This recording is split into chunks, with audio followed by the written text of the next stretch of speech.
No, we haven't run out of seating space. There's some seating space over here if anybody's looking for that.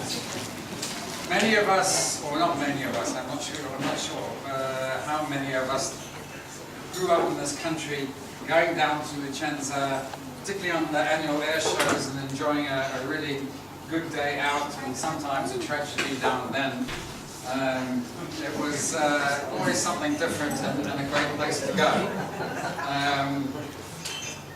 And that stopped quite some time back, so it would be very interesting to hear of the reminiscences and the story of the Cup today. I'd just like to welcome you all to Society of Malawi's third talk of the year. I'm sure many of you are not members. I'd love you to join. And thank you to Sue for coordinating all of this. I'm not going to introduce the team because there's far too many of you. She will do that. But thanks very much for all your efforts, and look forward to an entertaining evening.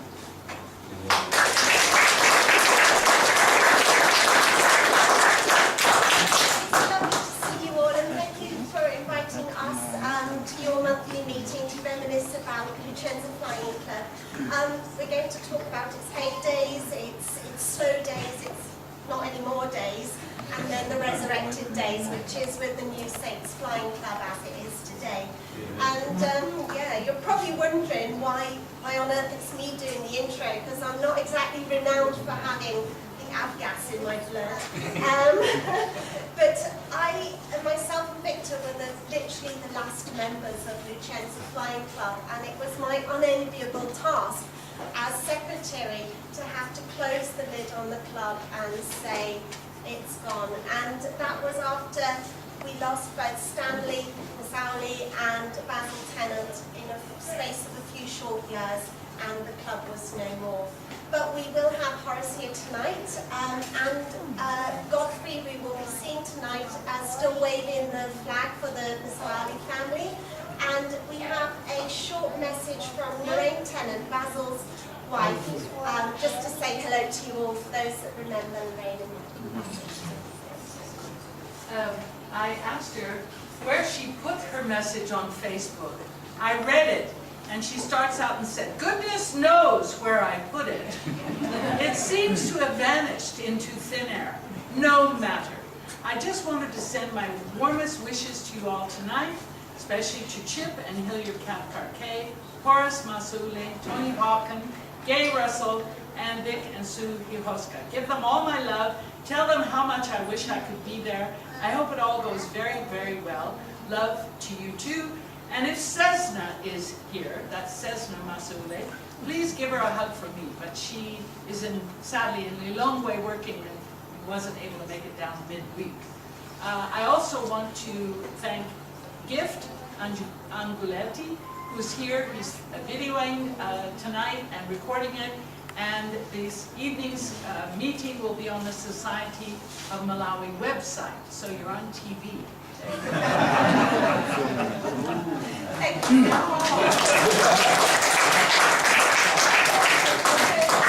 Both Stanley and Basil were like aviation giants in Malawi, and they are part of aviation history here, and they taught many aspiring students how to fly. And most people remember them with great fondness. And I have a short reading from Sarah Mosford, who had flying lessons with both Stanley and Basil. And this is her reminiscence of flying in Malawi. Sarah, née Mosford, did her first solo flight at 14 with Stanley. So this is Sarah's words. Although more than 30 years have passed now since I had flying lessons with Vicenza Flying Club, these days were and always will be my most treasured memories. I started flying in 1988 at the age of 13, having been inspired to take to the air by a family friend and pilot. Age never seemed to be a barrier for me to learn to fly. I remember every weekend getting up at 5 and heading down to Chileka for 6 o'clock flying lessons. And these mornings were always so chilly, and so one had to wrap up warmly, of course. And there was a good reason for having those flying lessons at that hour, because of the African sun and the fierce turbulence Even in winter, flying lessons later in the day would have meant contending with a great level of turbulence. So I recall with great fondness my two flying instructors, Mr. Stanley Masawi and Mr. Basil Tennant. And both these men had endless amounts of patience and fostered a great deal of self-confidence in myself.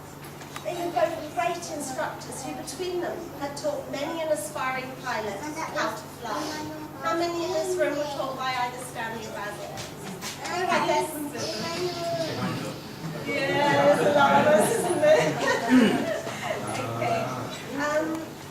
So the two planes that I learned to fly on were Whiskey Charlie, a low-winged Cherokee, and Charlie Hotel, a higher-winged Cessna. My favourite plane was always Whiskey Charlie, as I found landing that a lot easier. The hardest thing, of course, to master was learning how to fly and how to land. In July 1989, at the age of 14, I did my solo flight. I remember that morning so clearly, as if it were yesterday. I had done a few circuits with Stanley, and then, having landed, he said, "Taxi back to the apron." And I thought, oh, I wonder why, that was a short lesson. And then, to my amazement, Stanley, he opened the door and got out of the plane, and telling me it was all mine, and to go and do a circuit on my own. The experience of taking off and being up in the air and landing the plane by myself was such an amazing experience. And when I got out the plane afterwards, my legs felt jelly. I could not quite believe what I had just done. My mum had been there watching me, and I don't think she could quite believe it either. It was a very proud moment for all of us. So soon after doing my solo flight, I went to boarding school in the UK, and then sadly I was unable to continue my flying lessons on a regular basis. But, and I think this sums it up for most people who learn to fly at the Society of Flying Club. My flying lessons, my solo flight, were all character-building experiences and have helped me to form me into the person I am today. I like to think that the patience that both Stanley and Basil showed towards me has made me the patient person. Perhaps it was even their influence as great teachers that made me decide to become a teacher myself.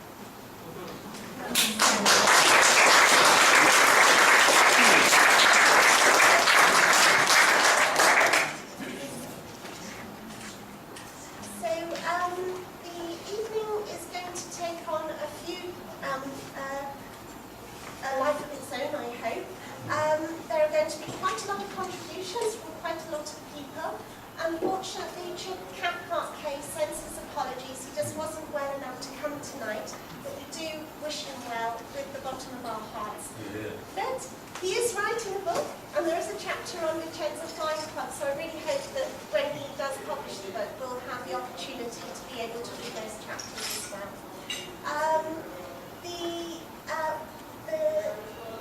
The next person we're going to hear from is Kieran Smith, who is the key driver of Saints Flying Club, which is the future of new flying in Malawi.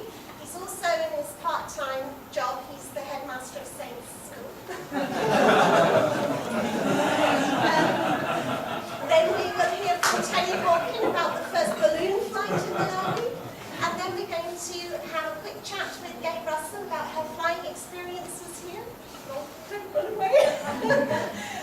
And then we're going to ask Davina Moscow to read a poem about flying and her family's experiences of flying at the Vicenza Flying Club. And then we're going to take a few clips from Godfrey Masawi's TED Talk on the paragliding in Malawi.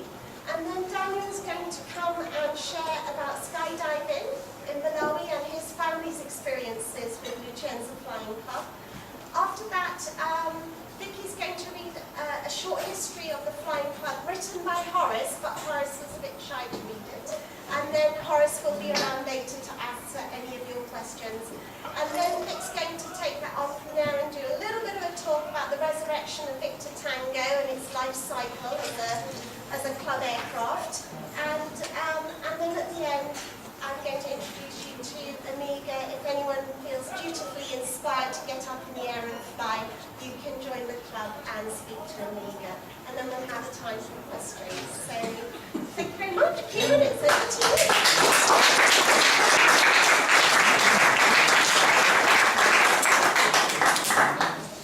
Sue's got me sus when she says part-time job at high school. My passion for flying goes right back to when I was brought up in the Royal Air Force with my father. My mother and my grandfather were all in the Air Force, and I lived my life as a young child on the Air Force around the world. So it's been in my blood as well. So Afghans probably does flow through my veins. But I do feel particularly useless because having done now 47 hours, I'm still yet to go solo. So I'm going to try and break the world record with most number of hours before I go solo. I'm just a victim of circumstance. It's nothing to do with my ineptitude at flying. Still enjoying it. We'll get on to the training side in a minute, and Brian Mundy's going to come up and just give you an overview of how training is working in Malawi. Without him, we wouldn't be where we are. And there's a few key people. Actually, without those people, we wouldn't be at the stage where we are. Philippe Revolier is one of those who's, as you know, is a pilot in Europe now, and he was back last week. But he was the guy who said, let's get things going again. And he took a few of us up, myself and Amanda here, for some flying lessons in 2016 in UK, just an experience flight. And there's a few members here. There's Philippe there, you probably can't see Philippe, and a few other key members who were there at this inaugural meeting of the club at the hangar. Now we acquired the hangar. I'll talk about the hangar to start with actually, because there it is. It looks magnificent now, and it's actually always looked pretty nice from the front, but inside it was a right mess. It'd been used as a warehouse, and basically had Sue explained was in the corner looking really sad and dusty. And that was kind of the outside, down the side there, and the old reception. It now looks completely different. And this is sort of halfway through the stages of renovation. This was literally 10 feet high, full of junk, and you could barely see the aircraft there at the back, looking quite sorry for itself, and they are just going through some of the old bits of rubbish that were left. So it looked like a lost cause really, and we had a huge project ahead of us to get it looking to what it's looking like today. Unfortunately, the timing was perfect with FMB, who are now SCB, and that they went in partnership with us, and we purchased the hangar as a joint venture. So without them as well as a key partner in the whole project, we wouldn't be where we are. There's a bit of a garden there. We're going to create a nice club atmosphere, and maybe when we've got the funds to actually have a nice balcony over the top, so you can watch the aircraft coming in. And there's a sort of an indication of some of the junk that was in there. It took months to clear it out, heavy bits of metal and all sorts. And there we are looking a bit dejected, thinking where do we start? We did piece by piece move these pieces of tubing or whatever, and light started to dawn and we cleared the place. We put new roofing material in and made it look great and watertight. We started moving one of the aircraft. That has a history. I'm sure somebody might mention the history of this aircraft, but its final flight involved scoring an own goal, well, a goal, scoring by flying through a goal. Don't ask me how that happened. Anyway, we thought we'd put that up out of the way as a sort of reminder of where you shouldn't land your aircraft. And there's our chief engineer, should we say, Dick. So that's up out of the way now. And now this is pretty much as it looks today with the FMB Beechcraft King Air in there, which goes out on a daily basis, in and out up to places in Southern Africa. And then the plane is nearly ready, so that'll be up in the air very soon. And this is the aircraft I brought in from South Africa. It's our training aircraft, a Cessna 150. Lovely aircraft, nice and strong. You can do loop loops and all sorts in it because it's an aerobat. And you've got the special harnesses for that. And this aircraft here is interesting because it arrived, it was after, we've got some nice facilities as well. I did that when I was here's our first visitor to the club. Before we'd even really formed, a lady turned up called Yolanda. I still think it's a bit of a dream because she just pitched up, she'd done about, I think, 65 hours of flying. She'd literally just gone the PPL, went to South Africa, bought a plane and thought, I'm going to fly it to Crete. With hardly any experience, literally was 65 hours of flying. So there she is, having arrived in the wet season in Blantyre, wondering how do I get north? So we had to wait 3 months. So she did, she went off and came back. But that was our first visitor in a nice old Cessna 172. She's actually called Yolanda Strip.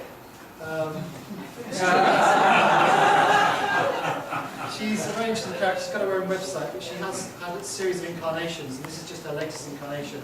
She was previously a blonde-haired bimbo riding a motorbike across Mongolia. I forget forget her name, but it was something to do with the German play on. Anyway, look her up. Yolanda Street, you can see her website. The guys fixed it up, and then in a couple of days, there she is leaving, never to be seen again. I've been trying to contact her to find out where she is. The last thing I've heard, she was in South Sudan. She did go back to... Yes. Okay, so yeah, she was somewhere north of Tanzania, I'm not sure. Anyway, that's evidence that she left Malawi, at least in one piece. So this is the apron in front of our hangar, and this is where our training flights go out. And again, key people, the air traffic controllers at Chileka have kindly let us, supported us and helped us do our flying. So this is it. Page from our website, that's the Cessna 150. It's 1972 vintage. All of these old aircraft are getting on a bit in age, but it hasn't done many hours. It's perfectly safe. Kofi Masaoli flew it up from South Africa. It took him about 2 months. I don't know what he was doing. But it did take him an awfully long time. Finally, I've got a picture later on to show you of him arriving. And this is one of our youngest recruits. He's going to try and beat the 14. You're not allowed to go solo at 14 anymore, but this is the son of one of our teachers getting really involved. And when you go flying in 7QK, you have to charge the battery before you get going. You get a kickstart from any available vehicles. That's Brian there in the back before we go off on the flight. And this is the hang around the back. And there is Whiskey Charlie, which is that aircraft with a lot of history. And you'll see Davina's got some pictures I brought along tonight of that first famous solo flight in Whiskey Charlie. And that is very close to being ready to fly again. Literally within weeks, and we're going to be hopefully using that for our cross-country flights low in. It's like this one here. That's another one, but yeah. So there is my good friend Omega, who's also a teacher at Saints. He's one of our trainee pilots. Probably goes solo before me where it's going. Absolutely. And there he is, just off on one of his flights with Brian Mundy, another key person without doing all this would be possible. So thanks to Brian for giving up every weekend for the last 6 months. We've made a little office, and I know Brian, I think at this point I'm going to ask Brian to come up and just talk a couple of minutes about how the training is now working in Malawi. Now we've got the AFTA, which is the African Flight Training Academy, set up, full approval from the ICAO. Well, we'll come back to me later. I'll just change over.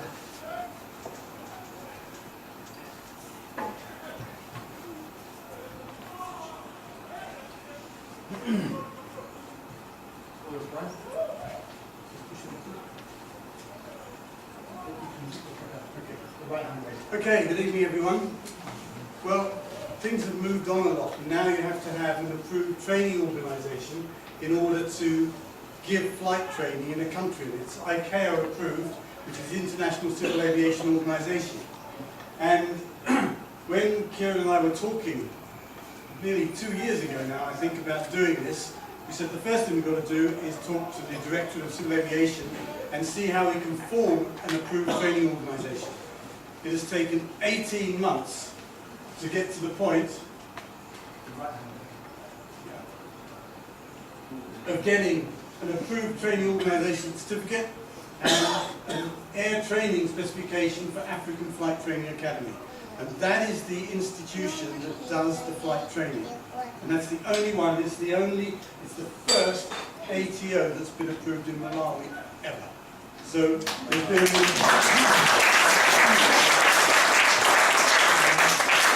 incredible amount of work to get it done. Sorry. An incredible... Go back one. Yeah. There's the certificates that were awarded for the ATO and the air training specification. And there was an enormous amount of work, letters, meetings, documentation. It's a crazy situation, but the good thing is that Malawi has now upgraded its status in ICAO. It had a sub-status which was causing big issues. It had an audit at the end of last year, and it's now been put to the highest level in ICAO, which is excellent. And it's on that basis we were able to get the ATO approved. So a lot of work, but it means now we can offer training. So I'm going to very quickly go through what you need if you want to learn to fly. PPL course in Malawi comprises of flight training in an aircraft and 9 ground school subjects. People find the ground school harder actually than learning to fly. Once you've done that, you can pass all of them, then you can take a skills test with the DCA examiner and you get your first PPL. There's a minimum of 45 hours flight training, of which 10 are solo. To be honest, most people take 55 to 60, so 45 is the minimum, not the number you're going to do. During the course of the 45 hours, this is just, it's a small writing, but basically you go through, starting with effective controls, so you can get level flight on headings, you get different speeds that you can fly at, you go right the way through till you do circuits, and then from circuits you do different approaches, then you do your first solo, which is an important day as you heard earlier, and then there's a consolidation after that, gradually improving your skills, doing steep turns, more solo circuits, gradually building up to a first solo land away. You do it first with the instructor, then you do a solo land away, you come back, and then you finally do 150 nautical mile cross country, which we're going to do the Club Mac to the long way back to Blantyre. And then you just practice, get your skill set ready in order to take your skills test. Ground school is the one people find difficult. There are now 9 subjects. Air law is the first, and you have to pass air law in order to get a student license. It's quite a nice thing in Malawi. You actually get a student license in order to saying you can fly. Most countries don't give you that now. You just fly on the medical certificate. In Malawi, give you a documentation with SPL on the front of it, and people are pretty proud of that. So you then go through the different subjects: operational procedures, principles of flight, meteorology. Fun one, I think, navigation, communications, because you have to have a standard of English and you have to pass a test in order to get an RT license, radio transmission license, which you have to have when you become a pilot. Human performance, aircraft general and flight performance. We're giving ground school courtesy at the moment of Saints. They provide a classroom and projector, and the exams are taken at the moment at the DCA office in Lilongwe. Other requirements: you have to have a medical, Class 2 medical, which is issued by a DCA medical examiner. You have to finish your air law, pass the air law exam, get your student's license. Once you've done that, you can go solo. You have to have a logbook. A logbook is a legal document that every pilot has to complete at the end of the flight, so that is a legal document you keep. And they're advisable if you want to take it serious. You need a flight computer, which you call a Wizzy Wheel, knee board, and preferably your headset. One important thing to remember is that you have to complete the course 18 months from taking your first exam. So the clock's ticking after you've taken air law. But it takes practice and concentration. This is the 150. This is Anas Syed. And I'm sorry he's not here tonight, but he actually did his first solo on the 16th of February. And that actually is a real achievement. I'm not sure, but I think it's the first solo in Malawi for probably about 25, 30 years. You can probably correct me on that, but for him that was a real achievement. And he did some more solos this weekend, and pilot Mohammed, what's his name? Adam. Mohammed Adam was actually in Air Malawi and heard him in the circuit and contacted me afterwards to say how professional he was on RT and how impressed he was and how Anas flew. So I thought it was great to have Mohammed Adam on the ground, just about to take off, and Mohammed Anas doing his circuit. So we were very pleased with that. The first land away is going to be probably a Club Mac, which is great. This is going to Club Mac, and just here, you can't really see it, but there is Monkey Bay, which is another airfield that's been renovated. You find landing techniques, short field landings at September. And if I can make this work, how do I move this in? There's a little video here. If you can click that video. Where's Guido? Guido, watch this one. This is at September. This is Guido landing at September with a fly-in. Perfect. Yeah, watch the bounce.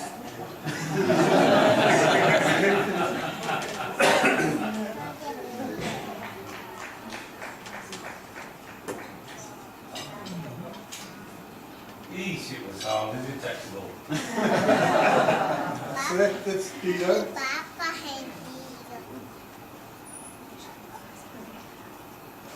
Fly to Liwonde or Majetti, we've been to both. There's the Majetti airstrip. Liwonde is great, you can go there for afternoon tea and fly back.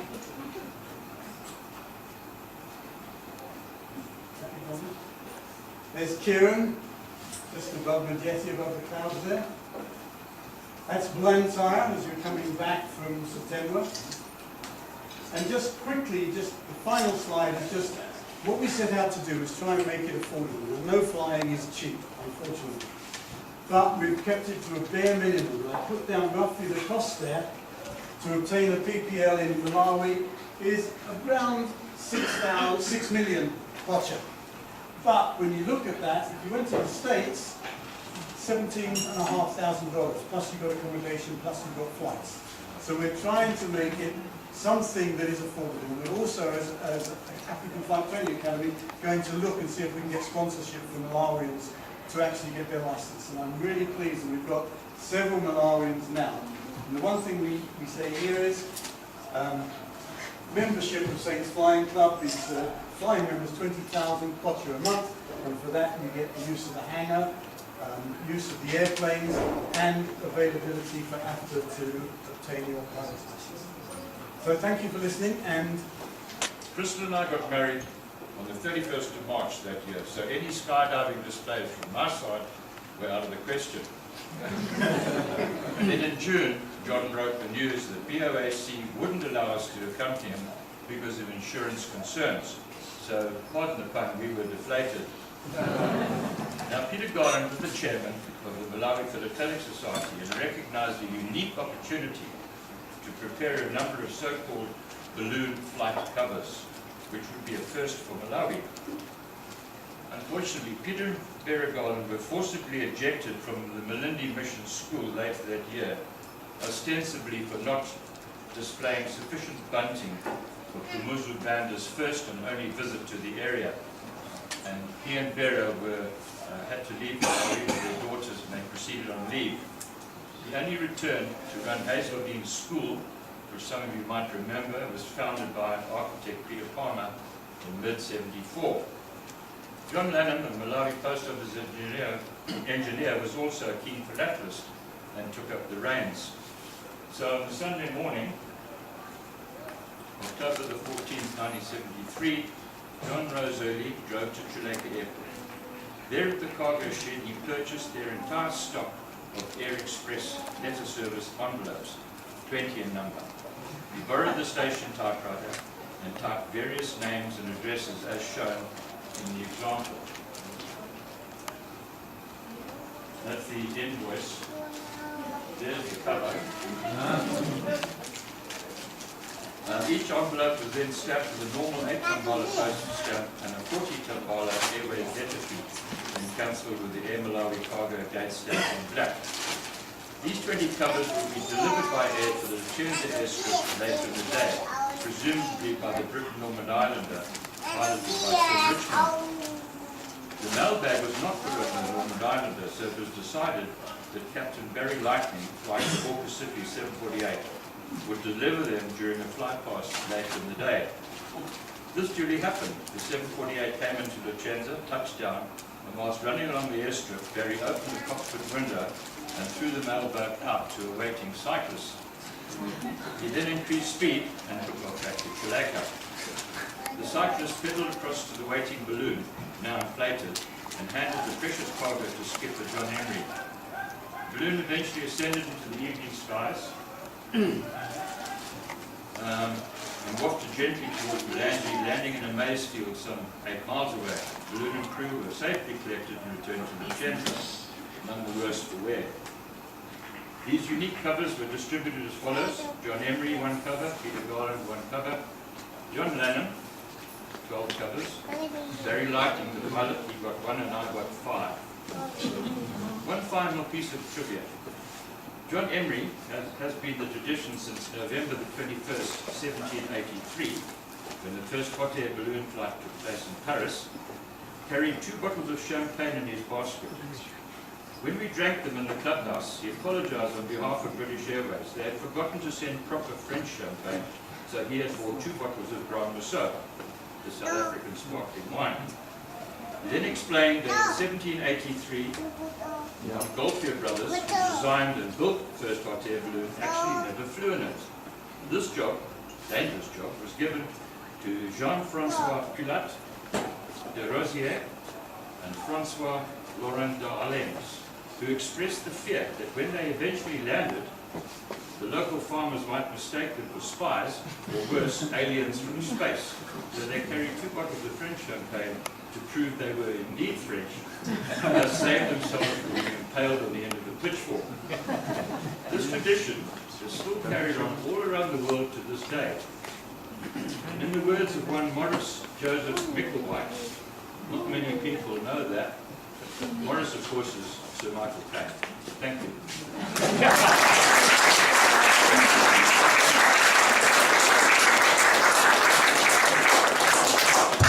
Very much for taking those names. Zoe, would you like to join us?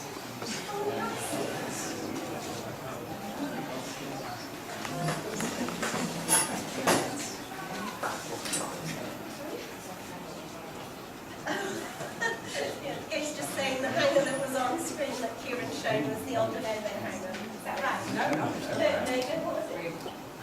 When I was piloted in Lindy, With Lindy Lee. we built it out and we set the maintenance space for 22 hours. 22, right? Okay. We had a full-time engineer, and it ran extremely well for a long time, until a certain boss said to me, "Can you honestly tell me there's any difference between an aircraft engineer and a car mechanic?" And we had an engineer for site, so he didn't last very long. And sadly, that's when it closed up, and after that, sorry to go. Super, thank you for that. So we decided to do a short question and answer with Gay. So the first question I posed to Gay through WhatsApp was, Sue, sorry, can you talk out louder? We can't hear anything. oh, sorry, okay, it doesn't help that I'm cold either. So, Preferably stand up, please. Stand up so I get your voice. Yeah, yeah, okay.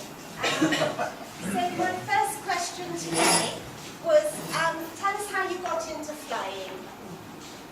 I almost feel guilty because it was a bit of a fairy story. I just went one afternoon in Zimbabwe with a friend to go and collect a fiancé who was learning to fly.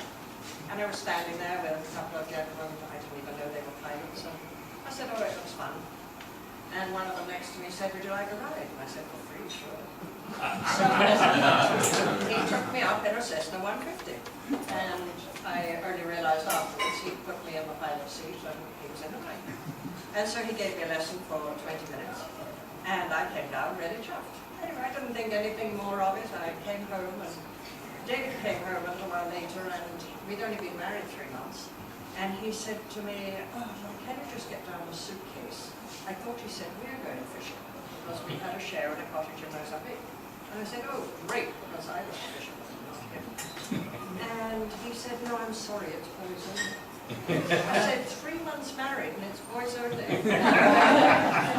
For how long? He said, 10 days. I said, "I'm going flying." He said, "You do that." He didn't believe me. And I was hopelessly, in those days, I never got to the office before 9. I was totally irresponsible, but I got up every morning at 4 o'clock in the morning. Went off. Before he came back, I had my student's license and I had gone solo in 7 hours.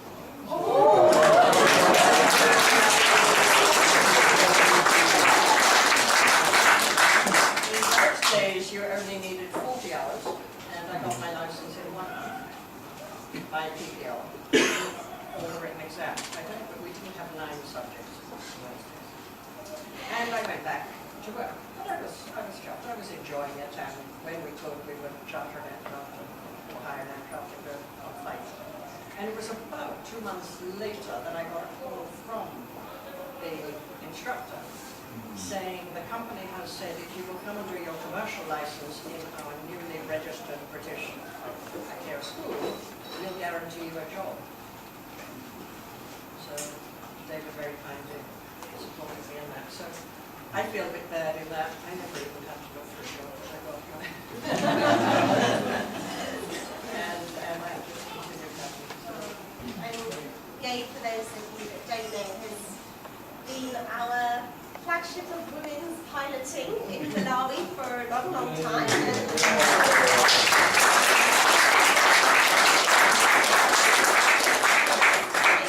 And your shoes as well, so thank you.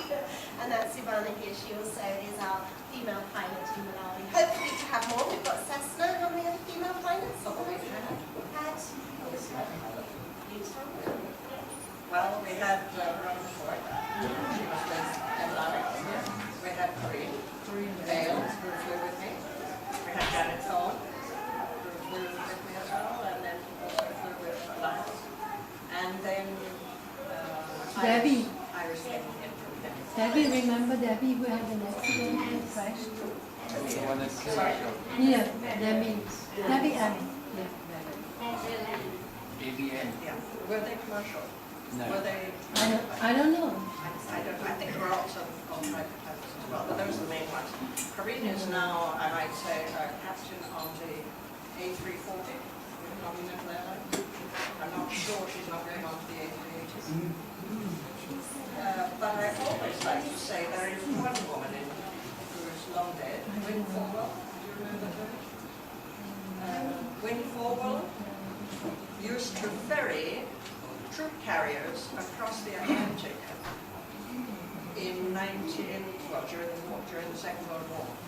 And I had the utmost admiration for her. She died many years ago. She's the mother of Jenny McPherson. Wynne Forwell. And she was an amazing character. So if you're having your 1996 Wynne Forwell, you should really be remembered. so my next question to Gabe was, what are her enduring memories of the Vicenza Flying Club and the connection that she had with it when she was home, of course, on your busy schedule? Well, I was going to say, you know, when I was with Libby, I was unfortunately away from home about 22 or 23 nights a month. So I wasn't actually a very good member of the Vicenza Flying Club. My first memories are coming up again in a Cessna 150, and I think it was 1969, with my instructor, who, by the way, used to lead the Red Arrows, so he was very impressive. Respect. So he came up and did a bit of a display, and it was just wonderful to meet you from all the characters who were there. And I was so impressed because there were aircraft literally used to come from Kenya, Tanzania, Zimbabwe, Zambia, South Africa, all over. It was a real international. It's so difficult when I drive past now to think, my goodness, I can hardly even see the tires, just long grass. And this was international. Really the biggest afterwards air show in it was bigger than any air show that they had for light aircraft in South Africa. And then in 1977 I collected a Rockwell from America, and they had an air show that year. I just can't remember whether I touched down or whether I just flew past. I'm afraid. Can't remember. Check the road. So I just have one more question for Kate, and I'm sure you'll be able to chat with her after, is just in a short sentence, what's the advice you would give to all of you in the room that are looking to fly now, based on your vast experience of flying across the African skies? Take great care and don't take any chances. Enjoy every moment. I think one of the best bits of advice I was ever given was never be ashamed to turn back. And I think my last point is please know your aircraft, and especially if you're in a club and other people have been flying it, try to speak to the one who flew it before. Know your aircraft, and more than that, know the performance. We unfortunately had, I don't like to say it, but there were 2 accidents with the 150, both fatal. And the one was Jimmy Boots, I don't remember Jimmy's surname, from KLM. Anderson. Yes. So it was all just performance on the 150.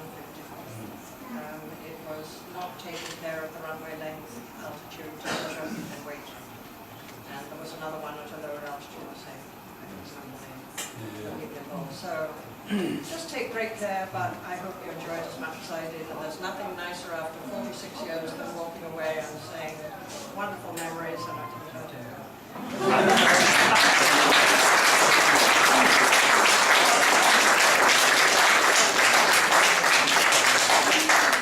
Thank you very much for sharing that with us. Davina has a short poem to read now while I set up for the next 2-3-minute presentation. Thank you, Davina. This is Sarah's mom from the young lady's speech I read earlier. Good evening, everyone. Stanley Massaoli and Basil Tennant were my friends, and photos of my daughter Sarah feature in Stanley's book, My Life and My Aeroplanes. Besides being a flying instructor, Stanley had a love of vintage cars, Citroens in particular. I will now read you a poem written by Stanley and read out by him at Sarah's 21st birthday party, some 7 years after her solo flight. It's called Sarah Alone. I met you in the arena of the air at 14. Many would have doubted your zest. With soft velvet hands and tender hands you took to the air. The patience and love of your folks was put to test. They waited proudly as you pursued your quest. Yes, your patience and will to achieve stood out in the air. Even the confidence and stature of your instructor could have lost some air. Yet, you finally did it. The velvet little hands lifted the iron bird single-handed. You soared and soared in the blue sky yonder, leaving an acid taste in your instructor's mouth, and butterflies filled your mum's tummy. Mum stood by pretending she knew you well in the air, till touchdown, all filled with hot air. A great feat done that echoed over distant lands. All read about your flying through the roof. They gasped for air. Now at 21, Sarah, no one will doubt you in the air as you challenge institutions of higher learning. That's my wish for you. Happy birthday, love, Stanley, 29th of January, 1996.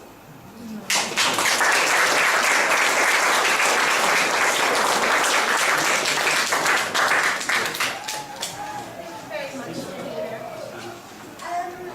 So to change the pace again now, Godfrey Massaoli, who is the nephew of Stanley, also had a dream to fly, and he was asked to do a TED talk up in Malawi. He's achieved his dream, and this is just some short clips just to let you know where that dream started.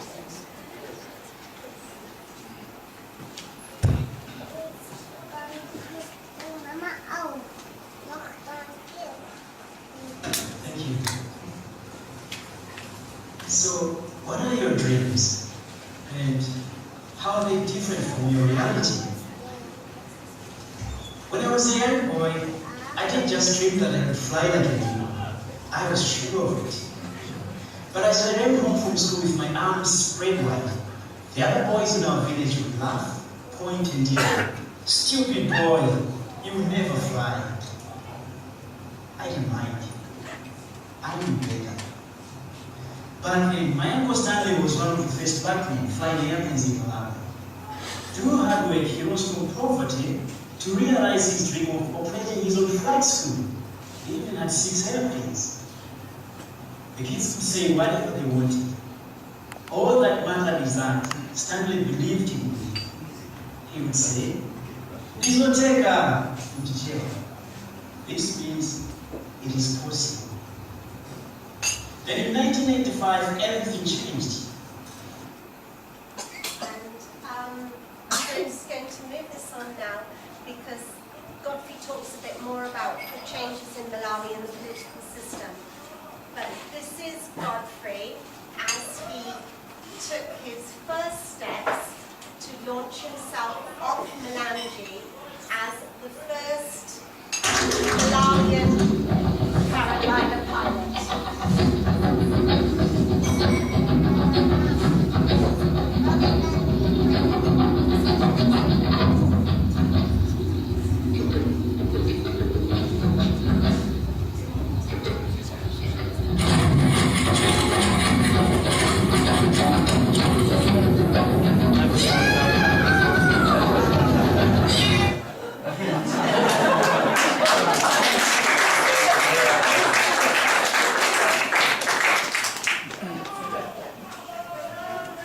And then I just want to show you the end bit where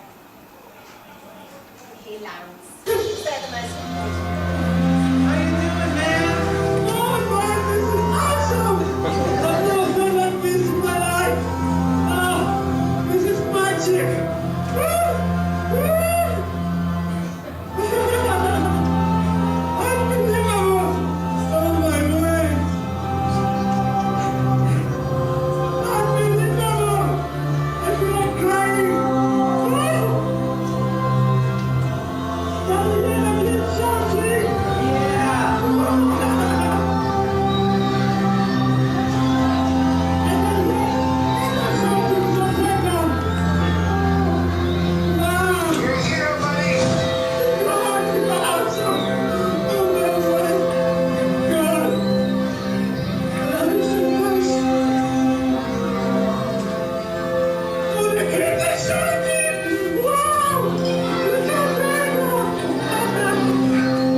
hundreds, maybe more, all running down the road towards my feet. I want them all to feel this, to live inside of their dream no matter how big it is. And if I can do this, I can help those kids do anything.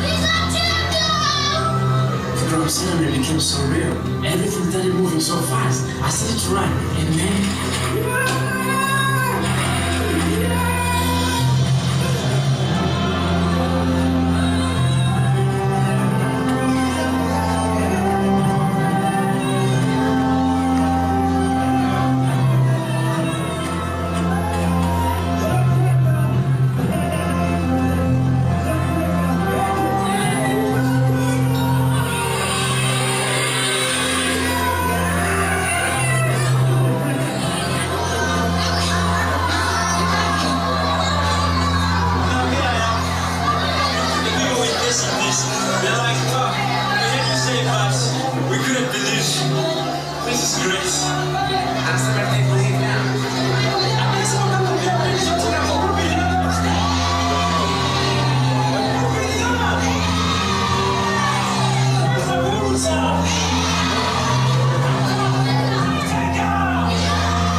Nobody knew what was going on, but everyone was excited.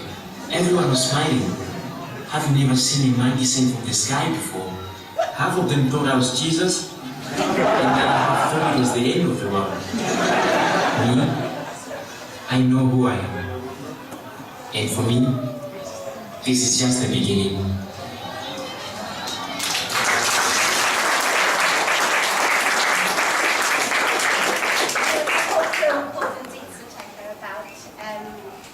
Godfrey's experience of learning to fly. And we're going to move from paragliding now to skydiving with Daniel and his family's experiences that he chose to find.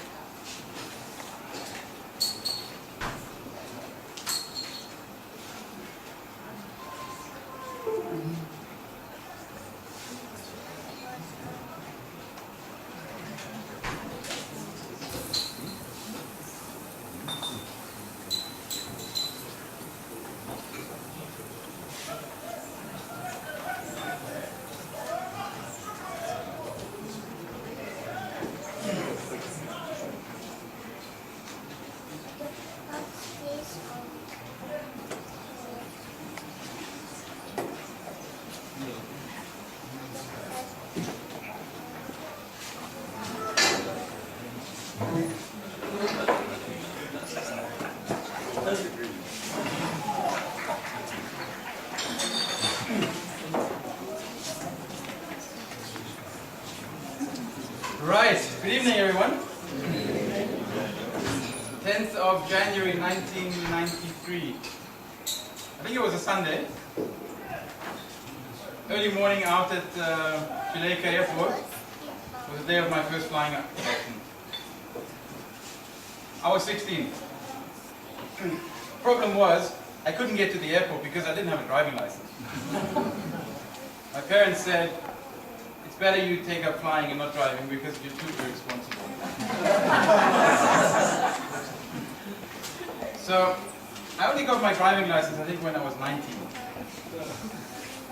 And all these years I took flying lessons. So I had to get someone to take me to the airport so I could go and take my flying lessons. On that day I did my first lesson in Whiskey Charlie, which has been mentioned a few times now, with Tony Swan. Some of you may remember. Later I started flying with Stanley Masoli in the same Whiskey Charlie. Someone had pranked Victor Tango, so that wasn't available. And I think I had 18 hours, if I remember correctly, when I did my first solo in Victor Tango, which had been fixed again by that time. Same story. Got to the airfield early morning, did a circuit. Stanley gets out the aircraft and says, "Go." What? Me alone? So in 1999 I got my private pilot's license. I believe I'm the last person to actually learn how to fly in Malawi. And it seems we have a new generation coming along now. Someone has gone solo already. If anyone knows anyone else that got their license after 1999, I'd be interested here. But I tell people I'm the last person that learned how to fly in Malawi. And that was, that's close to, 20 years ago now. 20 years ago. Now those days things were different obviously. Avgas was cheaper than petrol. It was cheaper. And it should be because there's no tax on Avgas. But somehow they managed to change it that now it's 2.5 times more expensive than petrol. So it becomes more and more difficult to make the excuse to fly to Lilongwe than to drive. Which doesn't serve our purpose. We want to be up there. So my dad also learned how to fly around the same time. And this was the time as Lucenza Flying Club came to an end. I did my flight test with Basil Tennant. It was a big day, I remember. I thought I'd failed it. And just kept quiet, I did my thing, taxied back. Basil Tennant was one of the old school instructors. The wings were not allowed to be on the grass. You had to taxi walking speed. If you would taxi more than just walking speed, then you'd fail. I taxied back to the hangar, shut off the engine, and he said, "Congratulations on your license to learn." Because I thought, this is it, I got my flying license now. He said, "No, that's only the beginning." So, my dad was also an aviation enthusiast. He was involved in the Lucenza Flying Club in one way or another. But as we heard, membership was dwindling, things weren't as easy as they used to be. 4 members. So we bought our own aircraft. We bought a second one. And then we thought, what are we going to do with 2 aircraft? So we thought, well, let's fly people around. So we registered a charter company, which those days was not that difficult. You just needed an operations manual. We copied it from somebody, changed the name, paid the fee, had a charter license. And that's how we went from 1 aircraft to, at the end of it, 6. And a couple of years ago, many years ago, we were flying the bulk of the tourists and business people around the country, about 60 to 70%.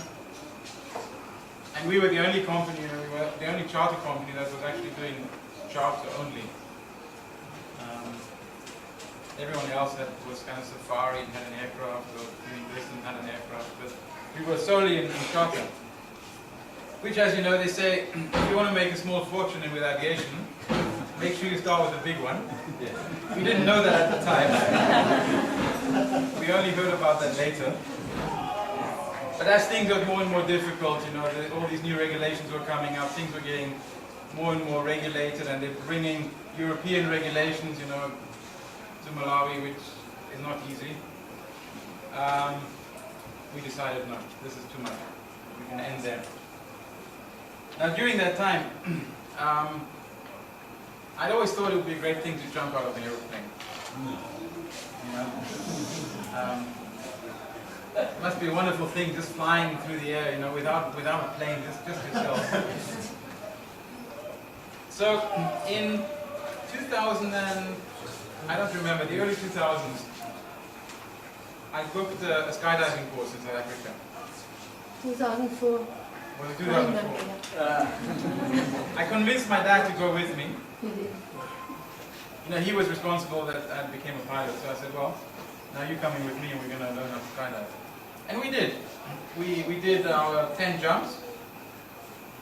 There's a program where you do 10 jumps, and then, you know, you go and you basically get your license. So this was great fun. You know, we did it on a long weekend. Did our 10 jumps. So I thought, well, we got aircraft in Malawi. Obviously, I'm going to be buying a parachute and I'll start this in Malawi. Little did I know it would take 4 more years to get all the paperwork in place. Because by this time everyone had forgotten that, you know, there was a skydiving club in Malawi before, that this had been done before. No, this is something new. We need to make sure this is going to happen properly and so on. So the Lake of Stars 2010 was when we convinced the DCA that this was a good time to now have skydivers on the show. Ken Lipenga was Minister of Tourism at the time, so we thought it would be a great thing to throw him out of a plane. With a parachute. And we did. So we brought him down from the aircraft. He landed on the beach, and he gave his opening speech for the Lake of Stars 2010. So this was the start of skydiving in Malawi.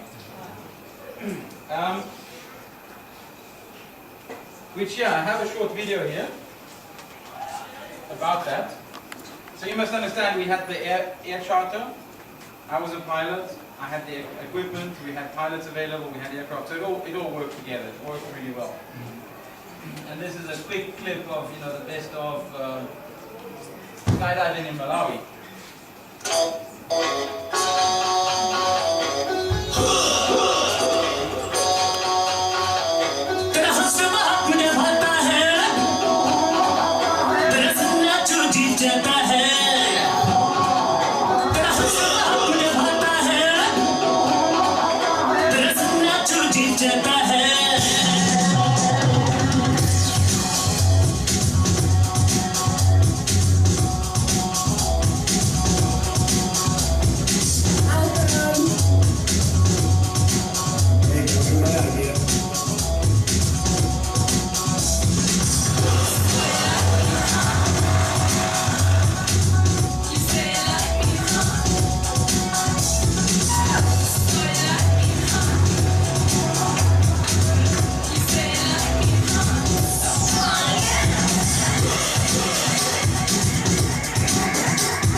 Yeah, we had some great fun.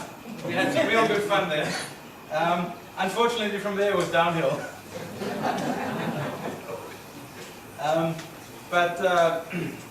You know, if anyone's interested, we can make it happen again. We just need a critical mass, and we don't have that at the moment. But that was 6 years ago. Time flies. You know, the less we do, the more difficult it becomes with the bureaucracies, and the more lead time it gets till we go back into getting back up in the air. But it's really great to see the new efforts by Kieron and Brian there. Maybe we'll get another pilot graduating in Malawi one of these days. Thanks.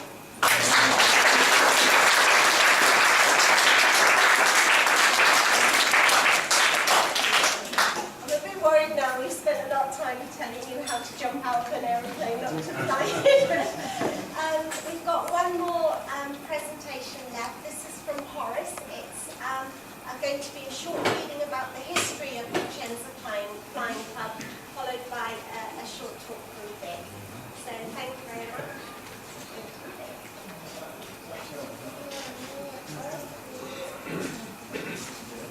Okay, I'm going to kind of read us quite a bit of what Horace has written. Horace, are you here? Over here. Yes, there's the man. All right, there we go.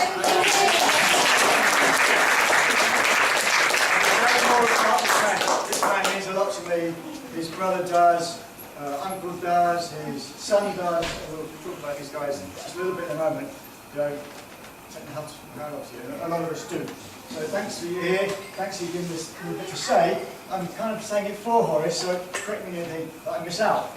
But as he says, we've spoken much of, you can't talk of club flying in Malawi if you're not talking about the Vicenza Flying Club. And it was founded in 1955, 1956, and there were many families. Flying was a big thing here who loved to fly. You know the names, the Hendersons, the Tennants, the Cathcart, the Closers, and there are many others. I listed them, so I won't go through them. But they are the guys who really kept recreational flying going here. And I remember going to the records one club pilot's license, that in years preceding me, there were 360 at one time registered pilots in Malawi. Wow. And there were quite a number of planes. I won't say it because I might be wrong, but there are a lot of them. And that's just a reflection of what that club actually was like. And so initially it was at Vicenza, it had its own airstrip, it had its own tower, clubhouse. It was amazing, it must have been amazing, can you imagine? And it had membership with Rhodesia, Kenya, other places, and there were all sorts of events. We heard about those events, flyings and other things. So just saying to you guys, Kieran, early days, Brian, early days, but we're expecting the same. It's amazing what can happen with time, but it is like we've gone through a transition, and there's the nouveau riche of Malawians coming through, and we do long and look forward to seeing some young Malawian pilots coming through. I'm sure they will. And you guys are precursors to all of that. So the club wasn't Vicenza, but wars are wars, and what happened was the Mozambique Civil War resulted in the Roma line being trashed, coming into Malawi. Fuel had to come in by other means. There was massive fuel rationing, and that resulted in the beginning, in a manner, of the demise of the Flying Club. They couldn't get fuel. Patronage to the Flying Club was significantly reduced, almost came to nothing, and so they relocated the Flying Club to Chileka, amazingly, where it is now, but just across the way from one hangar to another. I think it was in your hangar, wasn't it, Horace? Yes, it was. So it's not much further, and now it's in Gay Russell's hangar, okay, where FMD is as well. The flying clubs go with great sacrifices. There are key people who make these things work. And there were the key people then, we know the history, we've been hearing of them. But there are key people now too. And I must say that in all those transitional years where Sue and I were at the end of one club and then we're looking at the beginning of another, we were kind of relatively good. We had an aeroplane, that's about it, like Daniel and the family there, the closest, and Guido, hi there. So we've had our aeroplanes, but we've not done much about a club. There are those who see beyond that, and you're doing it, Kieran, it's absolutely amazing. So in those days there were great sacrifices. Forrest reminds us of some of those, and so both of money, of time, all sorts of things. And so a few names Forrest would like us to mention. And to keep the club going, in those days there was Rob McKinley, who was a flight instructor. To give you an example, once a month he'd come down from Lusaka for a weekend, fill his vehicle with fuel and other things that Malawi didn't have in those days, and he just made sure that flying kept going. There was there was Les Antrobus, Norman Edwards, and they'd come up from Europe once a year and spend a couple of months just teaching people to fly. And dear Basil Tennant, now he was my instructor, Stanley was as well. It says that Basil was always in part in this business. He was a great person to fly with, great confidence. You got in the plane and you knew this thing was going to go up and you knew it was going to come down. And you were going to be in it and you were going to be wrong too. So that you knew when you were with Basil and you knew the same with Stanley. Great confident pilots. And so, like Basil, so Stanley, up every morning, I remember, Vic, you want to fly? You're here at 5:30. And we're flying. And that's how it was. Great, great commitment. And as it says here, Stanley, even when you couldn't fly. Now, I remember it's in Rossiter, I'll tell you something about Stanley in a minute. When if you couldn't fly, he would make sure you were flying. Even if it meant he had to leave his airplane and you flew, he put fuel in it and you could pay him later. That's how it was with Stanley. And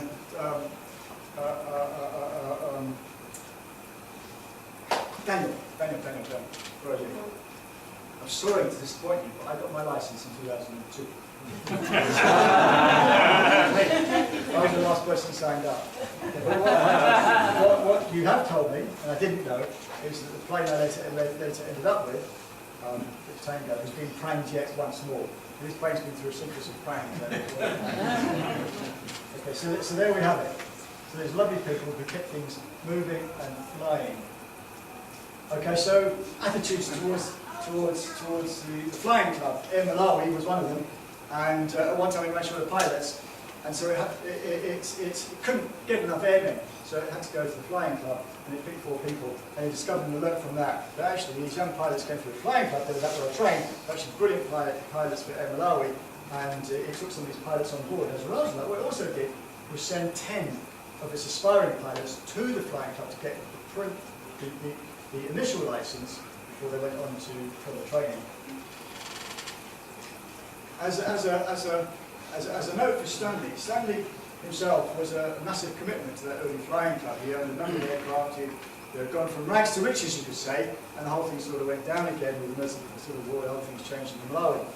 But there was the Civil Aviation Authority, the Civil Aviation Organization, I don't know if it was called that at the time, Forest, but it put a call out to all the African countries that were flying and said, pick yourselves one man who deserves the accolade of being the contributor, the biggest contributor to aviation at that time in Malawi. And it was Stanley that got the accolade. It was 50 years after the birth of the Centre Flying Club that he was actually given this by the then Minister of Transport.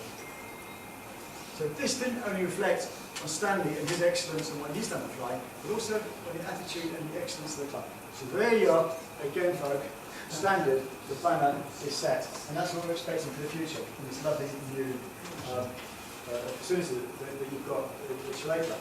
The club basically stopped being operational, as it was said, the last training aircraft, Victor Tango, had a prank. It hit the runway rather hard, nose went down, was stalled on the landing, and the nose wheel collapsed, and fell hit the ground. And that's when I acquired it. So this is the thing about Stanley. Most people, when you've got to share an airplane, the reason I ended up in an airplane, I had no intention of flying an airplane. It was my dear wife Sue who said, Vic, you want to fly? Here's some money to get yourself a flying license. A little bit different to Gay. My wife paid for my license. Okay. But what happened is Stanley said, Vic, look, the club's a bit weak. We kind of need a bit of capital here. So why don't you buy a sharing plane and you fly it as you will, just put the fuel inside, and I'll carry on teaching.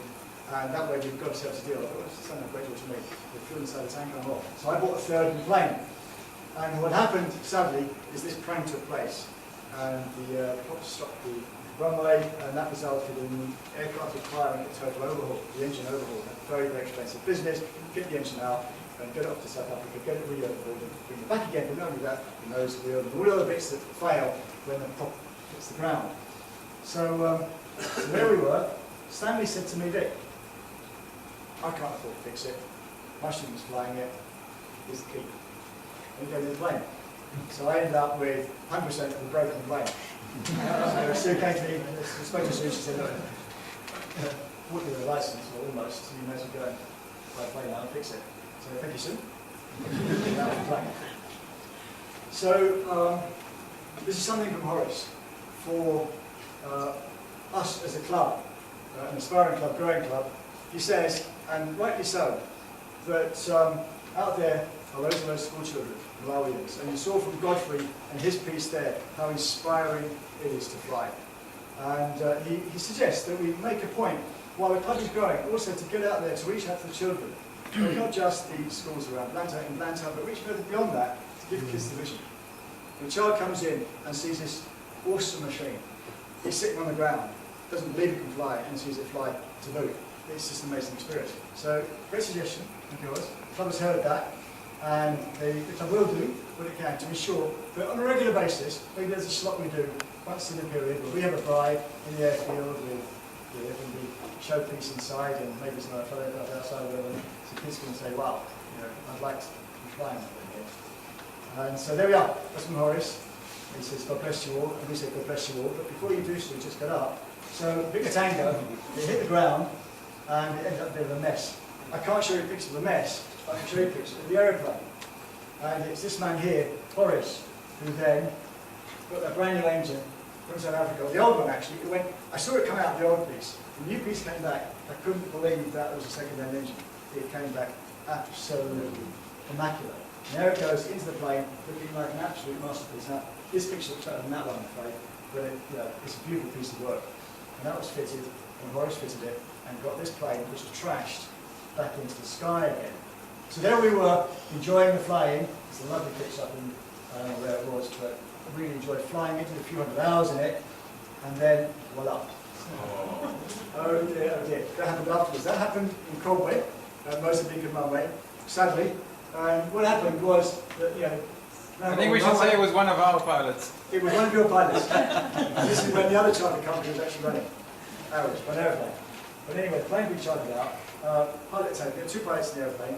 There is, cut long story short, this poor chap was flying into the runway.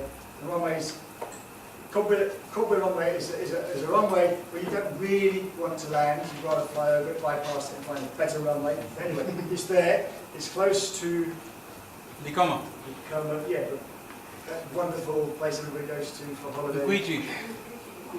Is it Nkuichi? Yeah, there we are. That's why people fly into Cockpit. They love Nkuichi so much, they fly into Cockpit to take a risk. But there we are. The pilot came in, and it's a runway that goes up, gets to a brow, and goes down for the last little bit. So he came in, got his wheels down, quite deep, because this runway's got some rubble and rubbish. It's not a nice place to land, particularly at the start of the runway. So he landed it quite deep, but he knew the runway is over the hill, and it finishes there somewhere, so he had plenty of space to finish his journey. So there he goes, hits the brow of the hill. Got to the brow of the hill, he found two goalposts. So that is the indentation on goalposts. The other wings on the other side of that picture, it's got the same indentation.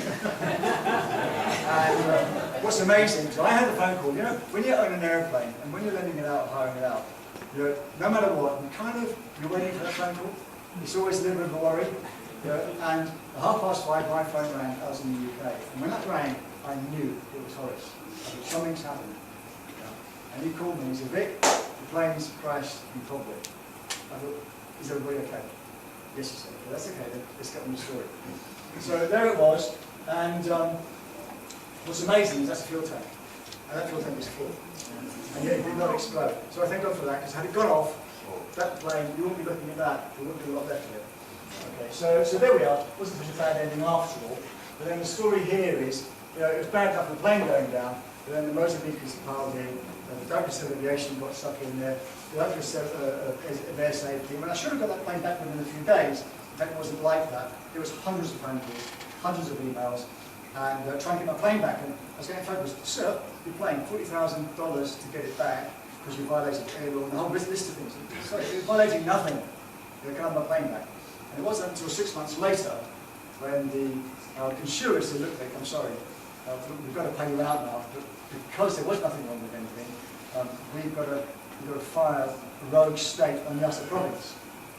And so while I was getting a hard time for 6 months for Mozambique, halfway through that, sorry, there's a story there. Horace went out in a truck and with a band of merry men into Mozambique, and bearing in mind that this is Likoma Island just away, and the Ilala comes quite close by, a little plan was plotted at night to get this aeroplane, where the runway is over 200 metres from the water, to to sort of slide it down there at night, dismantle a few things, lob it onto a dugout, a big dugout, and whisk it home. And that plan was going quite well until twilight. The police arrived with their guns. So anyway, that was the first attempt to get it out. After that happened, the Mozambicans thought they'd put a guard around it. So for the next 3 months, there were police around this thing. So anyway, after some more negotiating with the embassies and whatever else, and the rogue state business came in, I had a phone call from Mozambique, from the director of civil aviation. So, why aren't you taking your plane? We're trying to help you. Because what would have happened was, had that been filed and that been paid out, no aircraft would have been insurable over in Nelson province. Bang, bingo. So that would have been a problem for the Mozambicans. So suddenly I was getting phone calls, and that day I must have had 15 or 20 phone calls. Director of Aviation, the Director of Safety, and this MV and that MV. So your plane is still here, what's taking it? So I said, Horace, it's time to plane out. So he got your plane and married men together again. And off they went and trundled off to where this plane is, dismantled the rest of the work, dismantling. But as they were loading it onto this, was it a barge? What was it? It was a big boat. And while they were loading it onto the boat, the police arrived. So, we're looking after your plane. You need to pay us some money. Really? So I had a phone call from Horace saying, Victor, you've got a little problem here. The police are here and they kind of think you owe them something. I said, really? In 5 minutes. So I called the embassy in London, and 5 minutes later, I'm phoning, the plane's released. You better go, sir. That's the end of that story. So they loaded it, and as they got it onto the barge, this lovely plane slid off into the water. Yeah, so there we are. But anyway, they hoiked it back in again, and the one good thing about it is that the engine stayed out of the water. So we got the engine back, and the rest of the plane got a little bit out. That's the way it goes. So there it goes, and there it was looking a bit sorry for itself. Yeah. But amazingly, there we are. Look at that. 7 Quebec, Sierra, Uniform Echo. The fixed tank at the top, Uniform Echo at the bottom. And all the bits will be taken on that plane at the top and put onto the plane at the bottom. So that plane is almost ready to fly. Now sadly, when your plane goes down and you haven't got the money, you can't fix it. And, so it's sitting, this is 10 years ago. And so when you do have the money, you're too busy, so you can't fix it. But we're nearly there. We're nearly there. Up to Horace. And all we hope is the DCA do a decent thing and say, yeah, you can fly it, and let's take in the other legislation and the rest of it. We should see. As time will tell. But sooner I've got a cunning plan without fails. So there we are. There we have it. That Seuss plane, which still don't keep the keys. And so there we are. That little saga's over. But here we have the hero of the day. Hero who came in this wonderful piece of equipment, and Godfrey, the boy who flies next to him, who flew it back from South Africa. We've got a renaissance taking place here, and we're really looking forward to it.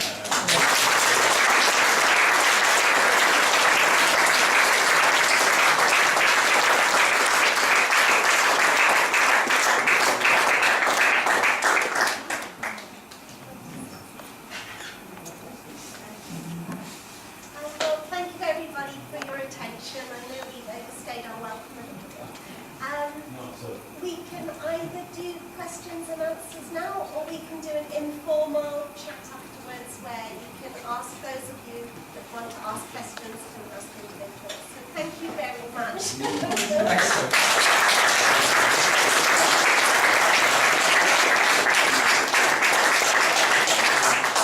This is officially the longest talk ever. Well done to all your guys and your thoughtfulness and bringing back all those memories and sharing them with us. It really has been a very interesting evening to learn all about your club and thank you for sharing that with us. I would suggest we close the evening and everybody is around. If you want to ask any questions, please just find whoever it is that you wanted to ask that question and ask that. Well, you can hold it as you're holding it. We have a small addition to your big hanger, which is just something to read when you rather do that than flying because the weather's bad or something. Books from the Society of Malawi. Yeah. So we wish you all the best.